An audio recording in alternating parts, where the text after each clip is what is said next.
बिस्मिल्लाहिर्रहमानिर्रहीम। अब absorption of drug पर आ जाते हैं। इसमें भी डिफिशियंसीज है, लेकिन कुछ टॉपिक्स जो है वो हमने ऑलरेडी पढ़ा हुआ है परमिएशन में, तो वो हमें हेल्प देंगी, इसलिए हम इससे दूसरे बुक्स में भी पॉइंट्स ऐड करेंगे। अब एब्जॉर्प्शन है क्या चीज़?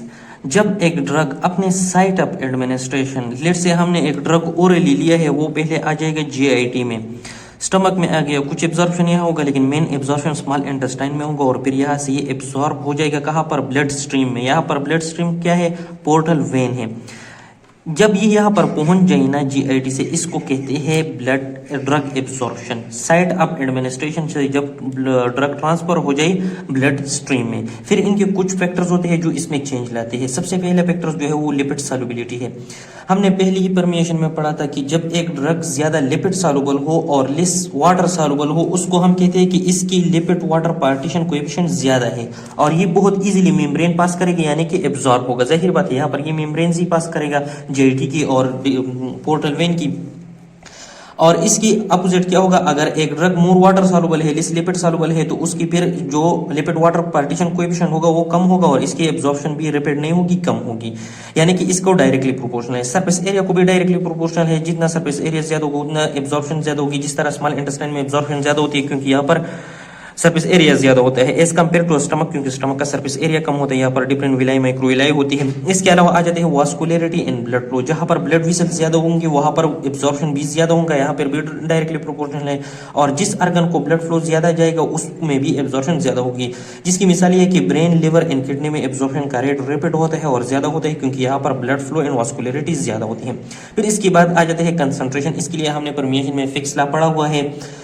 जब कंसंट्रेशन ग्रेडियंट हाई हो, यानी कि ड्रग्स की कंसंट्रेशन साइट ऑफ एडमिनिस्ट्रेशन में ज्यादा हो as compare to site of action से है, तो तब ये ड्रग्स रैपिडली एब्जॉर्ब होगा। लेट सपोज यहाँ पर ड्रग की कंसंट्रेशन जो है वो बहुत ज्यादा है और यहाँ पर इस वेन में ड्रग की कंसंट्रेशन कम है, तो फिर यहाँ पर एक फेसिव डिफ्यूजन के जरिए ड्रग का एब्जॉर्प्शन ज्यादा हो जाएगा। सही हो गया।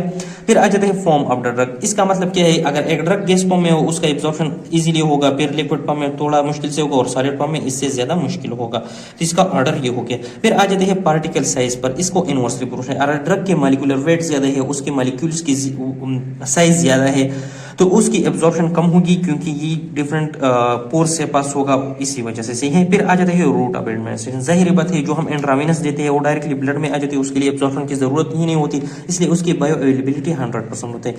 तो सबसे ज्यादा जो होते हैं हम इसलिए आईवी इंट्रा विनस इंजेक्शन जो होते हैं ना उसके लिए लेते हैं। फिर उसके बाद इनहेलेशन की ज्यादा एब्जॉर्प्शन होती है, क्योंकि अल्वियोलाई से एब्जॉर्ब होते हैं। फिर इंट्रामस्कुलर की एब्जॉर्प्शन होती है। फिर सबलिंगुअल की जो हम जुबान के नीचे रखते हैं। फिर सबक्यूटेनियस की, ओरल की, और आखिर में कौन सी की? रेक्टल की सबसे कम एब्जॉर्प्शन होती है। फिर आ जाते हैं pH, pKa and degree of ionization. ये हमने बहुत ही डिटेल में पढ़ा था, लेकिन अब यहाँ पर मैं ये एक ग्राफ एक्सप्लेन करूंगा। ये जाहिर बात है, हमको पता था कि जो एसिडिक फॉर्म एसिड्स होते हैं, जो ड्रग ज्यादातर क्या होते हैं? Weak acid and weak bases होते हैं। जो एसिडिक ड्रग होते हैं वो प्रोटोनेटेड फॉर्म में अनचार्ज रहते हैं, अनआयोनाइज्ड रहते हैं, जबकि नॉन प्रोटोनेटेड फॉर्म में ये क्या रहते हैं? आयोनाइज्ड रहते हैं। और ये जो है ना बेसिक मीडियम में होता था। तो इस पैराग्राफ में क्या है कि यहाँ से ऊपर जब जाएगा एब्जॉर्प्शन इंक्रीज होगा, और अगर नीचे आएगा तो इसकी रीनल क्लियरेंस, यानी एक्सक्रीशन एंड इल्यूमिनेशन इंक्रीज होगा। और यहाँ पर पीएच एंड पीकेए का डिफरेंस है। इसका मतलब क्या है? अगर इस साइड पर आएगा ना ये बेसिक पोजीशन में जाएगा, और इस साइड पर आएगा ये एसिडिक स्केल में जाएगा। सही है। बस इतना आप लोगों ने समझना है। अब क्या होता है? अब यहाँ पर गलत हो गया, ये वीक बेस यहाँ पर होगा, और यहाँ पर क्या होगा? वीक एसिड होगा। सही है। अब हमने एक वीक बेस ले लिया, तो बेसिक ड्रग जो था वो जब पीएच कम होता तो आयोनाइज्ड फॉर्म में रहता था, और आयोनाइज्ड फॉर्म में जो वीक बेस तब था जब ये प्रोटोनेटेड फॉर्म में था। जिस तरह हमने NH4 का मिसाल लिया था। सही है। सॉरी, RNH3, इस तरह। सही है। अब जब ये इस तरह एसिडिक मीडियम में होता है, सही है, ये क्या था?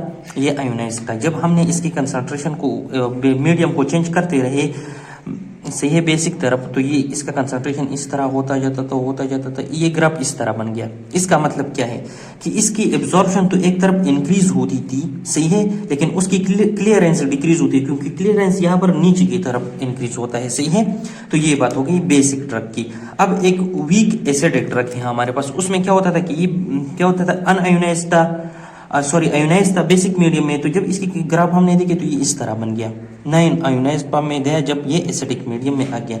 लेकिन इसकी एब्जॉर्प्शन तब इंक्रीज होती थी जब ये नॉन आयोनाइज्ड फॉर्म में जाता था, और हाई क्लियरेंस कब था, जब ये आयोनाइज्ड फॉर्म में था। जाहिर बात है यहाँ पर भी क्लियरेंस कब हाई है, जब आयोनाइज्ड फॉर्म में होता है, और नॉन आयोनाइज्ड फॉर्म में दोनों की क्लियरेंस कम है जबकि एब्जॉर्प्शन से ज्यादा है। यही बात है सॉल्युबिलिटी की तरफ, क्योंकि जब आयोनाइज्ड फॉर्म में चला जाता है ये वाटर सॉल्युबल बन जाता है, लिपिड इनसॉल्युबल बन जाता है, इसकी क्लियरेंस ज्यादा हो जाती है। जब ये वाटर सॉल्युबल बनता है और एब्जॉर्प्शन ज्यादा हो जाती है जब ये लिपिड सॉल्युबल बन जाते हैं। इसी तरह जब आयोनाइज्ड फॉर्म में होता है इसकी रीनल क्लियरेंस ज्यादा होगा, जब नॉन आयोनाइज्ड फॉर्म में होगा इसकी एब्जॉर्प्शन ज्यादा होगा, क्लियरेंस कम होगा। अल्लाह हाफिज।